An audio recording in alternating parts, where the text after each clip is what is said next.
আসসালামু আলাইকুম। প্রিয় শিক্ষার্থী বন্ধুরা, আশা করি তোমরা সবাই ভালো আছো। তো প্রিয় শিক্ষার্থী বন্ধুরা, আজ আমি তোমাদের সাথে চতুর্থ শ্রেণী গণিত বই থেকে ৮০ পৃষ্ঠায় ৩টি অঙ্কের সমাধান তোমাদেরকে দেখিয়ে দিব। এই যে তোমরা দেখতে পাচ্ছ ৫, ৬, ৭ দেখতে পাচ্ছ তোমরা ৫, ৬ এবং ৭ এই ৩টি অঙ্কের সমাধান তোমরা কিভাবে করবে সেটি নিয়ে আজ আমি তোমাদের সাথে আলোচনা করব। ওকে? তো প্রিয় শিক্ষার্থী বন্ধুরা, ৫ নং এ যে অঙ্কটি রয়েছে, আমিনা এক প্যাকেট বেলুন কিনলো। ওকে, সেখান থেকে ২০টি বেলুন নিজের জন্য রেখে অবশিষ্ট বেলুন ১২ জন বন্ধুকে সমানভাবে ভাগ করে দিল এবং কি করলো দেখো, এবং প্রত্যেকে ১০টি করে বেলুন পেল। এখন প্রশ্ন হলো, প্যাকেটে মোট কয়টি বেলুন ছিল? প্যাকেটের মধ্যে আমিনা যে এক প্যাকেট বেলুন কিনলো, সেই প্যাকেটের মধ্যে কয়টি বেলুন ছিল এটাই আমাদের বের করতে হবে। এক প্যাকেট বেলুন কিনে সে কিন্তু নিজের জন্য কয়টি রেখে দিয়েছে বলতো? ২০টি বেলুন নিজের জন্য রেখে দিয়েছে, আর বাকি বেলুনগুলা ১২ জনের মধ্যে ভাগ করে দিয়েছে, তাই না? এখন এই অঙ্কটা অনেকেই অনেকভাবে তোমাদেরকে দেখিয়ে দিবে, কিন্তু এই অধ্যায়টি যেহেতু গাণিতিক বাক্যের অধ্যায়, সেই ক্ষেত্রে আমরা গাণিতিক বাক্যের মাধ্যমেই এই অঙ্কটির সমাধান করার চেষ্টা করব। ওকে, এই অঙ্কটি তোমরা সাজিয়েও করতে পারো, তবে আমি তোমাদেরকে গাণিতিক বাক্যের মাধ্যমেই দেখিয়ে দিচ্ছি তোমরা কিভাবে করবে। মনে করো সে বেলুন কিনলো কয়টি, এটা আমরা জানি না, এটাকে আমরা কি ধরবো জানো? ফাঁকা ঘর ধরবো। কি ধরবো? ফাঁকা ঘর ধরবো। এইখান থেকে সে আবার নিজের জন্য রেখে দিয়েছে ২০টা। কি করছে? নিজের জন্য ২০টা রেখে দিয়েছে। এই যে ফাঁকা ঘর যে ধরলাম, এটা কিন্তু এক প্যাকেট বেলুনের সংখ্যা। এটা কি বলতো? এক প্যাকেট বেলুনের সংখ্যা। এক প্যাকেট বেলুনের সংখ্যা, তার মানে এই ফাঁকা ঘরটা আমরা ধরছি হলো এক প্যাকেট বেলুনের সংখ্যা। মানে কয়টা বেলুন আছে প্যাকেটের মধ্যে এটা আমি জানি না, এই জন্য আমি এটা কি করেছি বলতো? ফাঁকা ঘর ধরেছি। এই ফাঁকা ঘর থেকে সে নিজের জন্য ২০টা রাখছে, তাই কি না? এখন এই ২০টা রাখার পরে যা থাকে এইটাকে আবার কি করছে জানো? ব্র্যাকেট দিয়ে এটাকে আবার ১২ দিয়ে ভাগ করছে। ভাগ করার পরে প্রত্যেকে আবার ১০টি করে বেলুন পেল। বোঝো নাই বিষয়টা? আমি আবারও বুঝাইতেছি।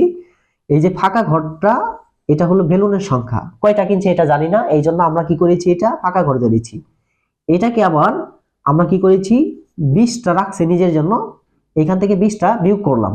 এটাকে আমরা ব্র্যাকেটে রাখবো। কেন বলতো? কেননা এটার কাজ আমাদের আগে করতে হবে। এটাকে আবার কি করছি? ১২ দিয়ে ভাগ করছি। কেন করলাম?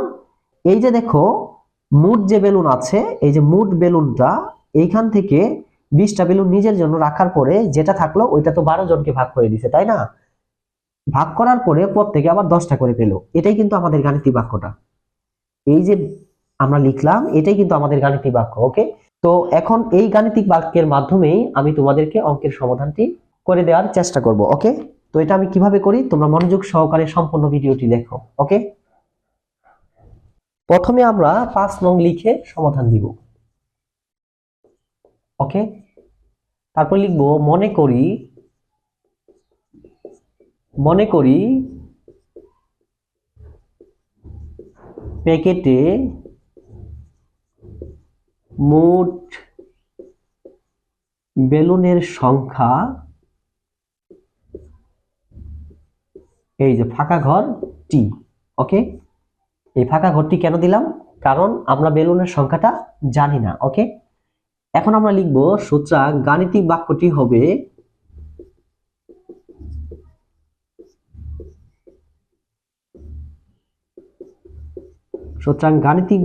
হবে কিভাবে লিখব? ওই যে আমি যে তোমাদেরকে কিছুক্ষণ আগে দেখিয়ে দিলাম, ফাঁকা ঘর বিয়োগ হলো ২০, এটাকে ব্র্যাকেটে রাখবো, ভাগ কত? ১২, সমান হলো ১০। তার মানে এই যে ১০টি করে প্রত্যেকে পেল। ওকে, এই যে তোমরা দেখতে পাচ্ছ এখানে সমানভাবে ভাগ করে দিলে প্রত্যেকে ১০টি করে বেলুন পেল। এখন এই গাণিতিক বাক্যটাকেই আমরা কি করব? সমাধান করব। দেখো কিভাবে করি। ফাঁকা ঘর বিয়োগ হলো ২০ সমান এই ১০ এখানে নিয়ে আসলাম, আর সমানের বাম পাশে ছিল ভাগ ১২, এখানে হবে গুণ ১২। ওকে, বা ফাঁকা ঘর বিয়োগ ২০, ১২ দশে কত হয়? ১২০। ওকে, বা ফাঁকা ঘর সমান ১২০ যোগ হলো ২০। এই যে দেখো, সমানের বাম পাশে ছিল বিয়োগ ২০, আমরা নিচের লাইনে লিখলাম, সমানের ডান পাশে লিখলাম, এই জন্য যোগ 20 হয়ে গেল। ওকে, বা ফাঁকা ঘর সমান 100 কত হলো 40। বুঝতে পারছো? এখন অতএব দিয়ে লিখবো, অতএব অতএব প্যাকেটে প্যাকেটে মোট 140টি বেলুন ছিল। ওকে, তো প্রিয় শিক্ষার্থী বন্ধুরা, আশা করি তোমরা এই 5 নং অঙ্কের সমাধানটি বুঝতে পেরেছো। তো এখন আমি তোমাদেরকে 6 নং অঙ্কের সমাধানটি কিভাবে করবে সেটি দেখিয়ে দিচ্ছি। তো প্রিয় শিক্ষার্থী বন্ধুরা, 6 নং এ যা বলা হয়েছে, মনির সাহেব 8,000 টাকা নিয়ে বাজারে গেলেন। কত টাকা? 8,000 টাকা নিয়ে বাজারে গেলেন। মুদির দোকান থেকে 3,750 টাকার বাজার করে অবশিষ্ট টাকা দিয়ে প্রতি কেজি 850 টাকা দরে মাংস কিনলেন। ওকে, তিনি কত কেজি মাংস কিনলেন? তো প্রিয় শিক্ষার্থী বন্ধুরা, এই অঙ্কটির সমাধান আমরা কিভাবে করতে পারি? এখন দেখো, এই অঙ্কটির সমাধান আমি তোমাদেরকে গাণিতিক বাক্যের মাধ্যমেই দেখিয়ে দিব। এটা অনেকেই সাজিয়েও করে, এই অঙ্কটা মানে সাজিয়েও করতে পারবা। কিন্তু আমার কথা হলো, এই অধ্যায়টি যেহেতু গাণিতিক বাক্যের অধ্যায়, সেই ক্ষেত্রে আমরা চেষ্টা করব গাণিতিক বাক্যের মাধ্যমেই অঙ্কটির সমাধান করার জন্য। তো প্রিয় শিক্ষার্থী বন্ধুরা, এই অঙ্কটার জন্য আমরা যেভাবে গাণিতিক বাক্যটি সাজাতে পারি, প্রথমে দেখতে পাচ্ছ 8,000 টাকা নিয়ে বাজারে গেল, তারপর সে 3,750 টাকা বাজার করলো। ঠিক আছে, তার মানে 8,000 টাকা নিয়ে বাজারে গেল, তার মাঝখান থেকে 3,750 টাকা সে বাজার করলো। বাজার করার পরে যেটা থাকলো, ওইটা দিয়ে সে 850 টাকা ধরে কয় কেজি মাংস কিনলো। ওকে, এখন এটা আমরা কিভাবে লিখতে পারি বলতো? প্রথমে লিখবো, মনে করি মনির সাহেব মোট মাংস কিনলো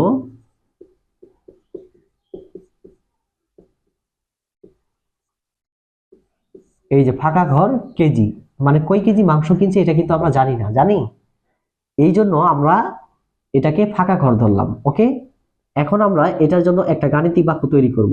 তাহলে লেখো, গাণিতিক বাক্যটি হবে, গাণিতিক বাক্যটি হবে কিভাবে লিখতে পারি বলতো? সে 8,000 টাকা নিয়ে বাজারে গেল। ওকে, এখান থেকে সে কি করলো? 3,750 টাকার বাজার করলো, তাই কি না? এখন বাজার করার পর যা থাকলো, সেটা দিয়ে কয় কেজি মাংস কিনলো। এখন প্রতি কেজি মাংসের দাম হলো আবার 850 টাকা। বুঝতে পারছো? এটাই কিন্তু আমাদের গাণিতিক বাক্যটা। এখন এটাকে আমরা সমাধান করব। আমি আবারও বলছি, 8,000 টাকা নিয়ে বাজারে গেল, সেখান থেকে কি করলো? 3,750 টাকার সে বাজার করলো। বাজার করার পর যা থাকলো সেটা দিয়ে কিন্তু মাংস কিনছে, তাই না? এখন দেখো, প্রতি কেজি মাংসের দাম কত? 850 টাকা। এখন 850 টাকা প্রতি কেজি মাংসের দাম যদি হয়, এখন কয় কেজি কিনছে, তাহলে ওই কয় কেজি 850-এর সাথে গুণ করতে হবে না, তাই কি না? এখন দেখো, এই অঙ্কটার আমরা সমাধান কি করব? প্রথমে এটা থেকে এটা কি করব? বিয়োগ করব। বিয়োগ করে কত থাকে? 0, 5 আছে 10 হবো 5, হাতের 1 8, 2 হাতের 1 4, 4,250 সমান ফাঁকা ঘর গুণন হলো 850। বা এখন কি করব বলো তো? এই 4,250 এখানে কি আছে? গুণ। এখন দেব ভাগ, ভাগ হলো 850 সমান ফাঁকা ঘর। ওকে, এখন এটার সাথে যদি এটা আমরা ভাগ করি, 4,250 এটাকে যদি আমরা 850 দিয়ে ভাগ করি, কতবার যায় দেখো তো? 850-এর সাথে যদি আমরা 5 গুণন করি, 5 0 0, 5 5 25, 5 হাতের 2, 5 7 5 8 40, আর 2 42, কত হলো? 4,250। এই দেখো, 4,250 5 বার 4,250 কত বের হলো? 5। বা 5 সমান ফাঁকা ঘর। বা এখন এটা আমরা ফাঁকা ঘরটা সামনে নিয়ে আসবো। ফাঁকা ঘর সমান কত বের হলো? 5। তার মানে সে 5 কেজি মাংস কিনেছে। এখানে কি বলেছে বলতো? তিনি কত কেজি মাংস কিনলেন। এখন আমরা নিচে অতএব দিয়ে লিখে দিব, অতএব তিনি 5 কেজি মাংস কিনলেন। ওকে, তো প্রিয় শিক্ষার্থী বন্ধুরা, এই যে গাণিতিক বাক্যটা আমরা লিখেছি, এটা কিন্তু আরেকটা ভাবে লেখা যায়, আমি সেটিও দেখিয়ে দিচ্ছি। তোমরা কিভাবে লিখবে সেটি আমি একটু দেখিয়ে দিচ্ছি। দেখো এখানে প্রথমে লিখবা, আমি একটু দেখিয়ে দিচ্ছি এখানে। ওকে, তোমরা প্রথমে লিখবা গাণিতিক বাক্যটি হবে কিভাবে লিখতে পারি বলো তো? এই যে লিখেছি, মনে করি মনির সাহেব মোট মাংস কিলো, ফাঁকা ঘর কেজি, তাই না? আমাদের যেহেতু মোট মাংসের পরিমাণটা বের করতে হবে, এই জন্য এটাকেই আমরা আগে দিতে পারি। কিভাবে বলতো? এই যে ফাঁকা ঘর গুণ দিব 850, তার মানে হলো যে প্রতি কেজি মাংসের দাম তো 850, তাই না? সমান দিব টোটাল কত টাকা নিয়ে গিয়েছিল, 8000 টাকা, বিয়োগ দিব হলো 3750। ওকে, এখন এটা দিয়েও আমরা বাদিয়ে করতে পারি। দেখো ফাঁকা ঘর গুণন কত 850 সমান এটার সাথে এটা বিয়োগ করলে 4250 বের হয়। আবার বা দিব, বা কি দিতে পারি বলতো? এই যে ফাঁকা ঘর সমান দিতে পারি 4250 ভাগ হলো 850, বা এই যে ফাঁকা ঘর সমান কত বের হলো, 5 বের হলো। ওকে, তোমরা এই গাণিতিক বাক্যটাও ব্যবহার করতে পারো। আবার যদি বলো না আমি এই গাণিতিক বাক্যটা ব্যবহার করব, তোমরা সেটাও করতে পারো। ওকে, তো প্রিয় শিক্ষার্থী বন্ধুরা, আশা করি তোমরা এই 80 পৃষ্ঠায় 6 নং অঙ্কের সমাধানটি কিভাবে করবে সেটি বুঝতে পেরেছো। তো এখন আমি তোমাদেরকে 7 নং যে অঙ্কটি আছে সেটির সমাধান কিভাবে করবে আমি দেখিয়ে দিচ্ছি। তো প্রিয় শিক্ষার্থী বন্ধুরা, 7 নং এ যা বলা হয়েছে, একজন ডিম বিক্রেতা প্রতি ডজন 150 টাকা দরে 25 ডজন ডিম বিক্রি করে এবং তা থেকে 1050 টাকা বিদ্যুৎ বিল দিল এবং অবশিষ্ট টাকা দিয়ে সে 5টি মুরগি কিনলো। এখন প্রশ্ন হলো প্রতিটি মুরগির দাম কত? তাহলে একটা মুরগির দাম কত এটাই আমাদের বের করতে হবে। ওকে, তো এই অঙ্কটির জন্য আমরা যেভাবে গাণিতিক বাক্যটি সাজাতে পারি, প্রথমে আমরা লিখব মনে করি প্রতিটি মুরগির দাম ফাঁকা ঘর টাকা। তার মানে একটা মুরগির দাম কত এটা আমরা জানি না, এই জন্য এটাকে আমরা কি ধরলাম, ফাঁকা ঘর ধরলাম। তারপরে লিখব সুতরাং গাণিতিক বাক্যটি হবে কিভাবে করতে পারি এটা বলতো? কি বলেছে এখানে, একজন ডিম বিক্রেতা প্রতি ডজন 150 টাকা দরে 25 ডজন ডিম বিক্রি করে, সেটা থেকে আবার কি করলো, 1050 টাকা বিদ্যুৎ বিল দিল এবং অবশিষ্ট টাকা দিয়ে সে কি করলো, 5টি মুরগি কিনলো, তাই না? তো প্রথমেই আমরা দিব ফাঁকা ঘর, তার মানে একটা মুরগির দাম কত এটা আমাদের বের করতে হবে, তাই না? এটার সাথে আমরা গুণ করব 5, তার মানে একটা মুরগির যা দাম সেটাকে আমরা 5 দিয়ে গুণ করব, তাই না? যেহেতু 5টা মুরগি কিনছে, সমান দিব 100 কত 50 এক ডজন ডিমের দাম, গুণন দিব 25, বিয়োগ দিব 1050। তো প্রিয় শিক্ষার্থী বন্ধুরা, আশা করি তোমরা গাণিতিক বাক্যটি বুঝতে পেরেছো। এই যে ফাঁকা ঘর দিলাম এটা হলো প্রতিটি মুরগির দাম, কয়টা মুরগির দাম এটা আমরা জানি না, এই জন্য এটাকে ফাঁকা ঘর দিছি। এখন মুরগি কিনছে কয়টা, 5টা, এই জন্য গুণন দিছি 5, সমান দিলাম। কেন দিলাম এটা সমান? সমান হলো দেখো 150 টাকা দিয়ে 150 টাকা হলো এক ডজন ডিমের দাম। কত ডজন? এক ডজন ডিমের দাম।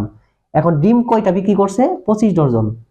এখন এটা থেকে যা পাইছে মানে হলো যে 25 ডজন ডিম বিক্রি করে যা পেলো সেটা থেকে আবার কি করলো, 1050 টাকা বিদ্যুৎ বিল দিল, তাই না? এখন এটাকে আমরা যদি সমাধান করি তাহলেই একটি মুরগির দাম আমাদের বের হয়ে যাবে, তার মানে প্রতিটি মুরগির দাম বের হয়ে যাবে। দেখো ফাঁকা ঘর গুণন 5 সমান এটার সাথে এটা যদি গুণ করি কত হয়, 150 গুণ হলো 25, 0 5 5 25, 5 হাতে 2, 7 11 কাটা 0, 5 10 0 হাতের 1, 3 0 5 7 3 3750 বিয়োগ দিলাম 1050, বা ফাঁকা ঘর গুণন 5 সমান এটার সাথে এটা বিয়োগ করলে 0 0 7 2, বা ফাঁকা ঘর সমান 2700 ভাগ হলো 5, বা এখন দেখো ফাঁকা ঘর সমান, এখন 2700কে যদি আমরা 5 দিয়ে ভাগ করি, 2700কে যদি আমরা 5 দিয়ে ভাগ করি কত হয় বলতো, 5 5 25, 2 0 4 5 কত হয় 20। এখন শূন্য থাকে, শূন্যর মধ্যে কত বার যাবে, 0 বার, কত হলো 540। এখন আমরা কি লিখব? অতএব প্রতিটি মুরগির দাম 540 টাকা। ওকে, তো প্রিয় শিক্ষার্থী বন্ধুরা, তাহলে আমাদের কি বের হলো? প্রতিটি মুরগির দাম বের হলো কত? 540 টাকা। ওকে, তো প্রিয় শিক্ষার্থী বন্ধুরা, আশা করি তোমরা এই 7 নং অঙ্কের সমাধানটিও বুঝতে পেরেছো। তো এইভাবে আমি তোমাদের চতুর্থ শ্রেণী গণিত বই থেকে প্রতিটা পৃষ্ঠার অঙ্কের সমাধান নিয়ে ভিডিও তৈরি করব। তোমরা অবশ্যই আমার এই চ্যানেলটি সাবস্ক্রাইব করে পাশে থাকা বেল আইকনে প্রেস করে রাখবে, যেন পরবর্তীতে এই ধরনের ভিডিও পাবলিশ করার সাথে সাথেই সবার আগে তোমরা দেখতে পারো। তো প্রিয় শিক্ষার্থী বন্ধুরা, আজকের ভিডিওটি এই পর্যন্তই। কথা হবে পরবর্তী অন্য কোনো ভিডিওতে অন্য কোনো টপিক নিয়ে। সেই পর্যন্ত সবাই ভালো থাকো, সুস্থ থাকো। আসসালামু আলাইকুম।